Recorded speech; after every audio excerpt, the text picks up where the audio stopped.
siapkan alat karena kita mau ini pertolongan persalinan. Nanti pada saat pasien sudah kepalanya sudah kronik kan kita pimpin untuk mengejar, gitu ya.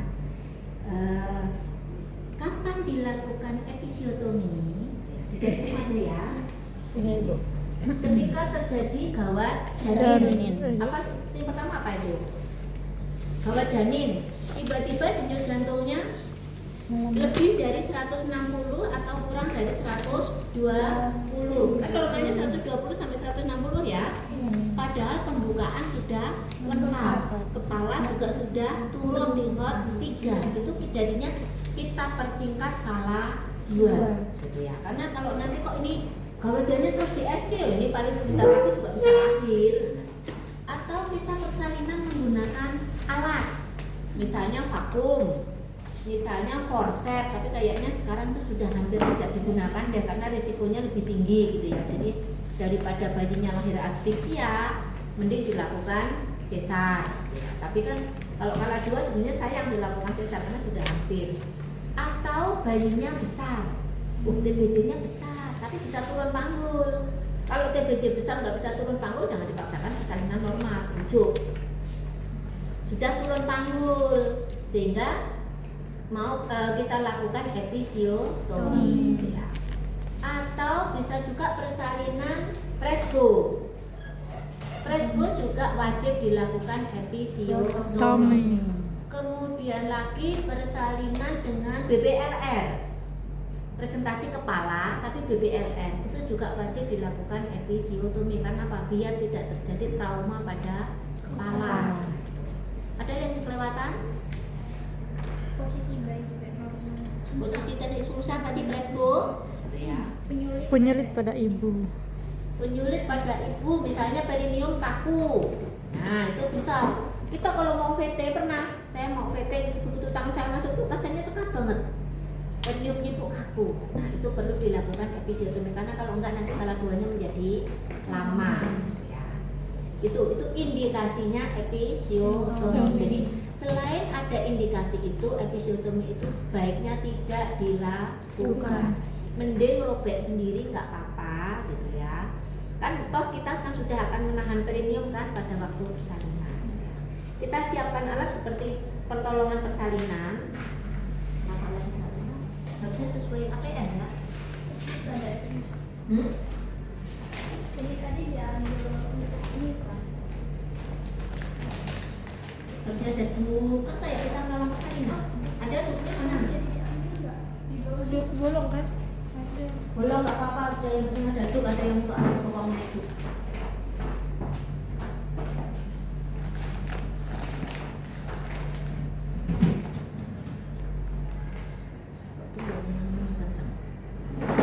Harusnya bukan duk lubang ya. Duk lubang digunakan kalau mau menjahit. Besok tambahan minta Bu Arifah masuk ya. Yang berarti kalau sama Ibu Arifah, kalau yang reschedule itu ada demon, ATM sama Eva lagi. Ya, biar cepat selesai. Nanti takutnya Bu Tari soalnya minggu depan ada kunjungan dari BGN. Pasti Bu Tari disuruh ke kampus 1. Minggu depan udah UTS. Udah UTS ya. Itu nanti takutnya utama kan.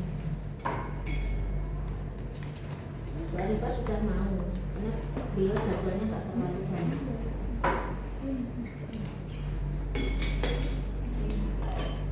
Dew.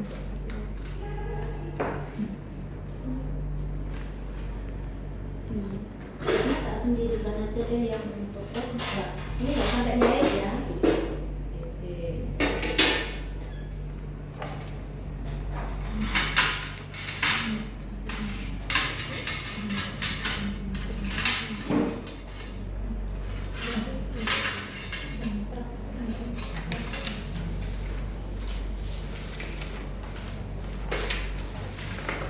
Oke, cuci tangan 6 langkah ya. Habis cuci tangan pakai APD lengkap karena kita mau menolong persalinan. Sebenarnya kalau di rumah sakit kita itu sudah tidak ada perintah. Karena set ini sudah di-pack satu set dalam kemasan steril. Dan harus sarung tangan menggunakan sarung tangan yang steril seperti ini. Sehingga nggak ada sarung tangan stoples kalau di rumah sakit. Kemarin tadi di telepon dari PKO Banting turut mengambil instrumen yang di sana sudah nggak terpakai karena kita akan menempatkan alat-alat di sana untuk mahasiswa praktek.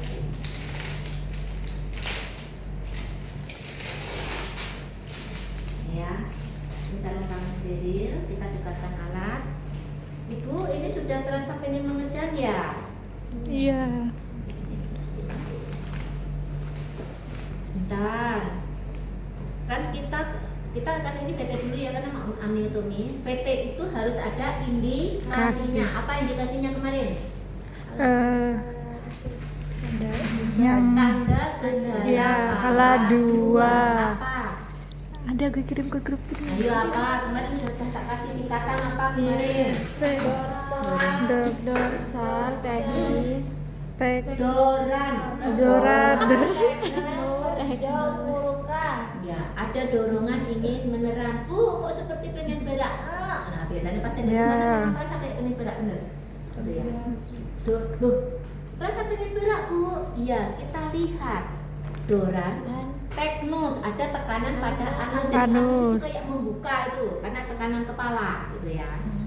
Terus perjol, Perineum menonjol. Tertekan kepalanya sudah turun gitu ya. Vulva membuka. Oh iya Bu, ini kelihatannya kayaknya mudah-mudahan pembukaannya sudah lengkap. Oleh karena itu saya periksa dulu ya Bu. Kita dekatkan alat ya. Karena kita mau VT.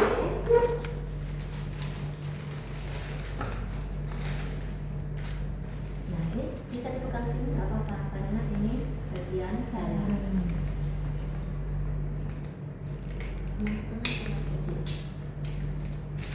Ini kan sudah ada right, ada left.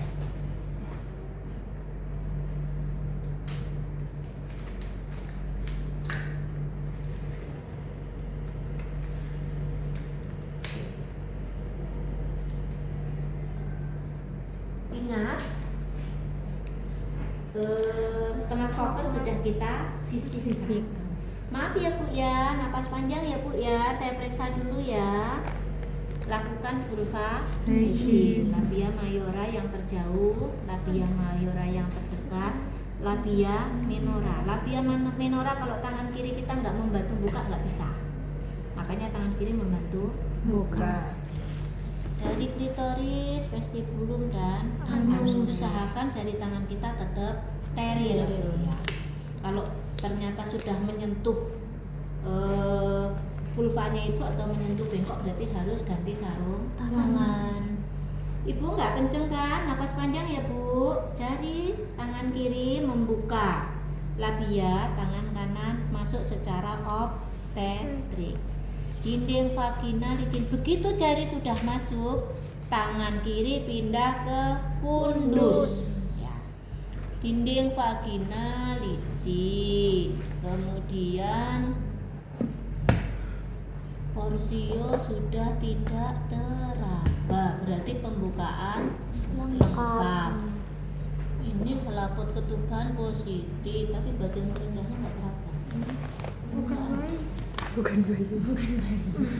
Ada ya? Enggak ada ya? Enggak ada. Tadi bagian terendahnya enggak? Anda sudah meraba ini? Sudah VT ini belum? Sudah. Antum ini. Nah, Nampak tuh. ketuban positif seperti ini gambarannya. Belum. Seneng ada nggak kepo.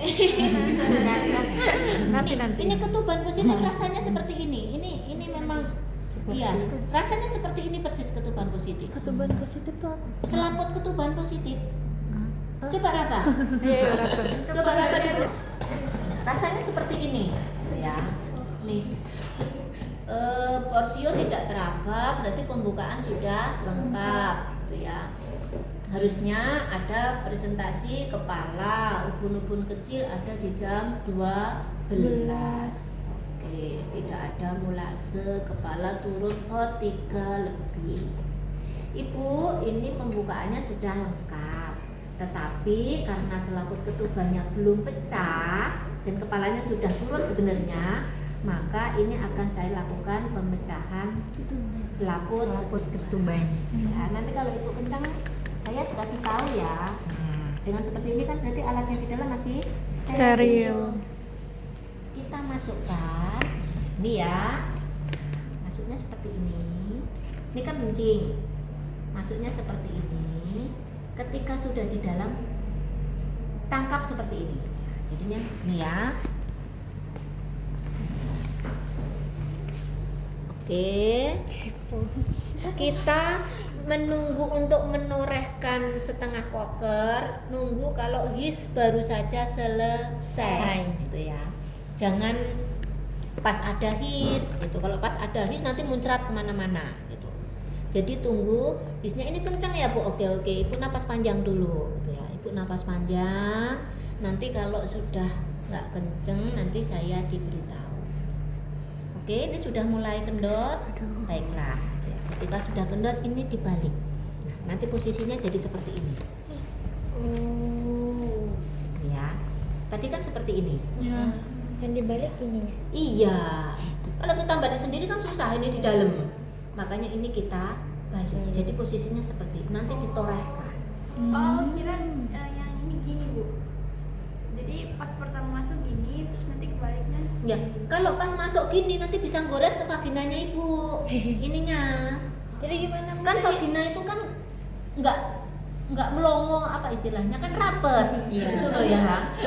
Rapet sehingga kalau kita nanti dimasukkan gini bisa gores-gores, bisa luka. Makanya ketika kita masukkan tuh gini. Nah, ini kan. Ini pegang dulu. Ketika his sudah reda baru dibalik, kemudian ditorehkan. Coba. Gitu loh ya, ditorehkan nanti pecah gitu ya. Ya, saya peragakan lagi ya. Ini masuk. Oke, sudah tidak kencang ya Bu ya, dibalik. Nah, kita torehkan. Nah, ketika ditorehkan kan ini pior. Nah, ini maju.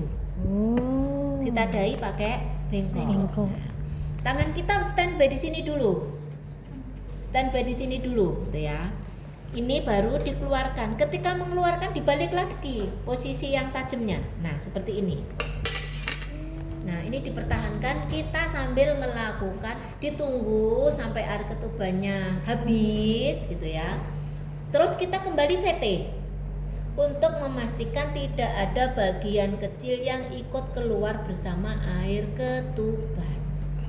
Apa bagian kecil itu? Yang sering adalah tali pusat.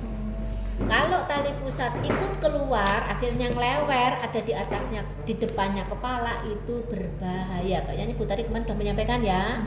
Karena pernafasannya kan oksigennya bayi dari tali pusat. Kalau tali pusatnya terjepit, berarti bayi nggak bisa mendapatkan oksigen.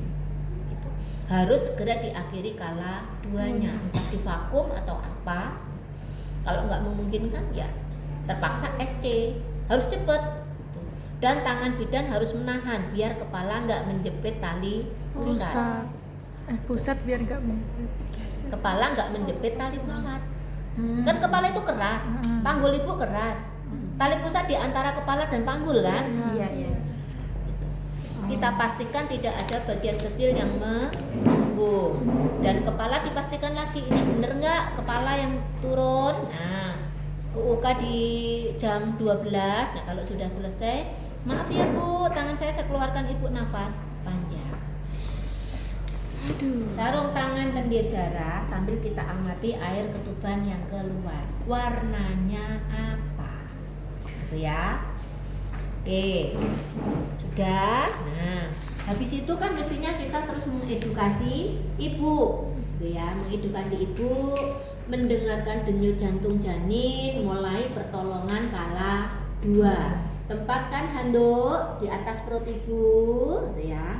Ketika kepala sudah tampak kroning itu terlihat 5-6 cm, kepala sudah turun, jadi kan membuka udah kelihatan. Kalau ngejen gitu sudah motol-motol, nanti pas nggak ngejen keluar masuk lagi. Nah, kayak gitu. Kepala sudah kroning, kita taruh handuk di atas perut Ibu, kemudian ditaruh kain yang dilipat sepertiga, gitu ya. Dilipat sepertiga, mau gini boleh, mau gini juga boleh. Tujuannya untuk apa? Tahu nggak? Kenapa dilipat sepertiga? Biar tetap steril. Dilipatnya setengah sebenarnya juga boleh. Tapi tangan kita gini ya memasukkannya. Iya. Bu, maaf Bu, diangkat bokongnya. Nah, dengan begini kan tangan kita masih bersih, nggak menyentuh pantatnya ibu. Oh. Oke. Inilah yang sepertiga. Ini untuk menahan perineum. Kalau nggak mau alasi, ini licin. Kan air ketuban keluar terus, nggak bener-bener sudah habis. Makanya ini dialasi untuk menahan perineum. Nah, ketika ada indikasi episiotomi, kita lakukan episiotomi. Sebelumnya kita bersihkan perineum. Kita belum disiapkan tadi ya. Episiotomi yang sebelah sini. Ngalasinya harus pakai duk atau boleh yang lain? Doainnya enggak. Yang penting Kain. Mana? Ini harusnya disiapkan dulu tadi ya. Harusnya ini disiapkan dulu lidokainnya yang sudah dipatahkan. Lidokain sama aqua Ligas. ya. Lidokain jangan terbalik. Lidokain ini kan 2 Pakai ml. oksitosin. Kita sedot semua 2 ml. Kemudian ditambahkan dengan aquabides 2 ml. Jadi 1 banding 1. Karena lidokain yang ada di sini adalah 2%. Mana 2%? Nah ini 40 gram dalam 2 liter kan dalam 2 ml 4%. Yang kita butuhkan adalah lidokain 1%. Kita mau melakukan episiotomi. Sebelum diepis kita masukkan dulu lidokain. Episiotomi ada macam-macam. Ada berapa macam? ada 4. Apa saja? Episiotomi medialis, episiotomi mediolateraalis, episiotomi lateralis, dan insisi skulkat. Kita peragakan 3 itu saja. Yang terbiasa itu medialis, mediolateral. Yang terbiasa, yang sering dilakukan 2.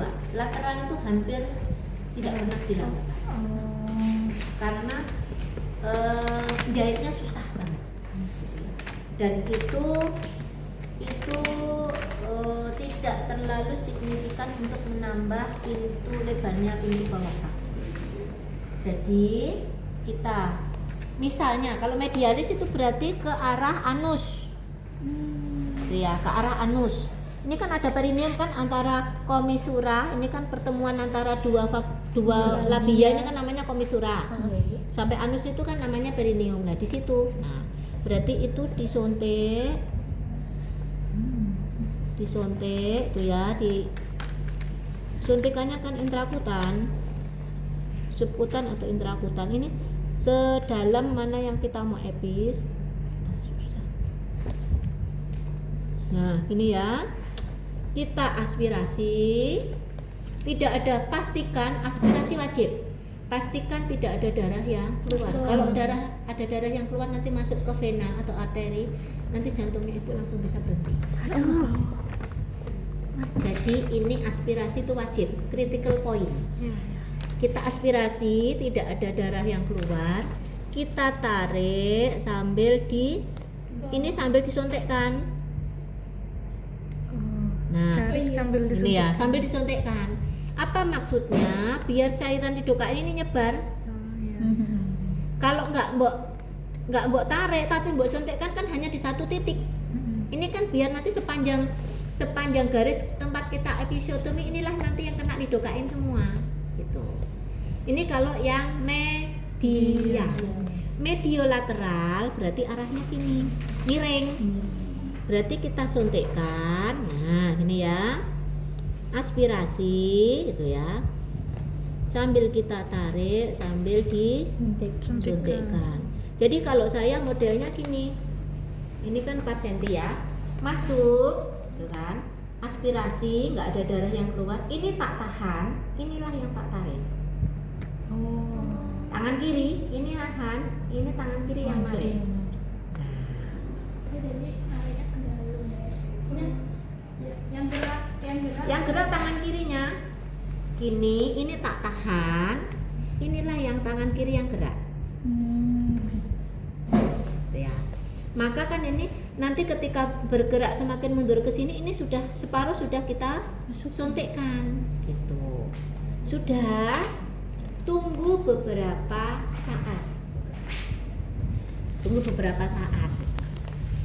Kita biasanya dites pakai pincet. Sakit nggak Bu? Sakit. Padahal itu sebenarnya terasa apa sakit? Ya. Masih kerasa dipegang tapi nggak sakit. Oh iya terasa, oke. Ketika sudah terjadi his, barulah kita lakukan episiotomi. Kenapa nunggu his? Ini sebenarnya sudah kita kasih lidokain itu kan untuk anestesi lokal. Tetapi dengan adanya dorongan his, itu saraf itu terjepit sehingga menjadi mati rasa. Nah, itu membantu. Ya. Jadi ini posisinya, tangan kiri kita melindungi, jadi gini ya nanti posisinya ya. Dua jari tangan kiri itu melindungi bagian terendahnya janin, gini, jadi gini. Lah baru kita masukkan guntingnya, gini. Ya. Ini kan sudah didesain bentuknya seperti ini maksudnya biar mempermudah. Ya ini kenceng ya Bu, oke Ibu silakan ngeden. Nah langsung krek. Iya. Kalau kurang lebar nggak apa-apa tambah lagi. Tapi biasanya nggak usah ditambah, nanti juga dilebarkan oleh kepalanya janin. Ditambah robek. Atau kalau mediolateral gitu ya, mediolateral berarti tangannya, nah arahnya sini. Mau guntingnya tuh searah aja nggak? Sini juga boleh. Kanan kiri. Enggak, satu. Jangan dua-duanya kanan kiri mbok gunting semua gitu. Maksudnya putari mediolateral ke arah sini juga boleh, ke sini juga boleh. Tapi jangan dua-duanya mbok gunting. Enggak baca. Gitu ya. Itu kalau lateral berarti sini. Ya, ingat yang di epis adalah perineum. Kalau ngepismu gini yang buat epis labia. Ingat perineum. Perineum itu mulai ketemunya labia mayor kanan kiri yang bagian bawah sampai anus itu namanya perineum. Jadi jangan mbok mulai dari sini nih, mbok mulai dari sini yang mbok epis labia. Saya pernah mendapati rujukan yang di epis labianya, coba. Mengenaskan, kasihan. Ini enggak menambah lebar tetapi menambah cederanya ibu. Itu ya. Nah, ketika sudah dilakukan episiotomi, ini kan otomatis terjadi perdarahan. Tanganmu ngedet. Enggak terasa sakit tuh sudah di anestesi. Kalau ini lateral, kalau ini medial ya berarti kita tekan seperti ini sambil nunggu ibunya kalau ada his ngejen lagi. Karena kalau enggak ini darah ngalir terus. Itu ya. Kalau yang lateral ya kita tekan seperti ini. Ya Bu, ngejen lagi Bu, ayo Bu ngejen. Nah, ketika ngejen kita langsung menahan, tetap kita tahan perineum karena biar enggak bertambah lebar. Namanya menahan, bukan menghalangi kepalanya mau lewat. Ada kalau mahasiswa, karena saya di PKU ya, mahasiswa itu stenennya kenceng banget, itu kepala itu mau keluar tuh malah susah gitu.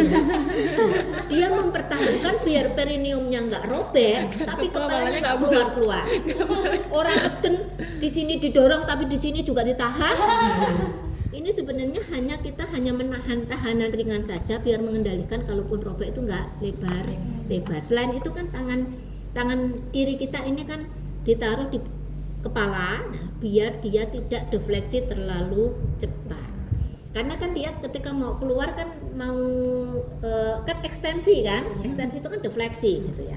Ekstensi, kenapa ekstensi? Karena memang jalan lahirnya ke arah depan atas. Ini kalau ekstensinya terlalu cepat, ini robek semua. Ini banyak sekali sarafnya, gitu ya. Kalau robek dijahit sangat sakit dan ini lapisan otot dan kulit itu sangat tipis, kasihan ya. Jadi jangan sampai ada robek sini, makanya tadi kepalanya, tapi jangan posisinya jangan gini. Saya gemes kalau gini, orang pasiennya sudah kesakitan, ini ditekan bidannya santai banget. Nah ini ada yang kayak gitu. Jadi ini kita hanya menahan puncak kepalanya biar tidak defleksi terlalu bedanya dengan Linda. cepat. Jadi telapak tangan kita nggak usah ditaruh. Telapak tangan tidak usah ditaruh di simpisisnya ibu, kita hanya menahan kepalanya, gitu ya. Ini episiotomi. Jangan lupa kalau ibu hisnya hilang, ini belum lahir, ini ditekan kembali. Gitu ya. Kalau kasanya sudah terlalu basah, berarti ganti kasa yang baru. Ini ditahan. Serem banget. Itu episio.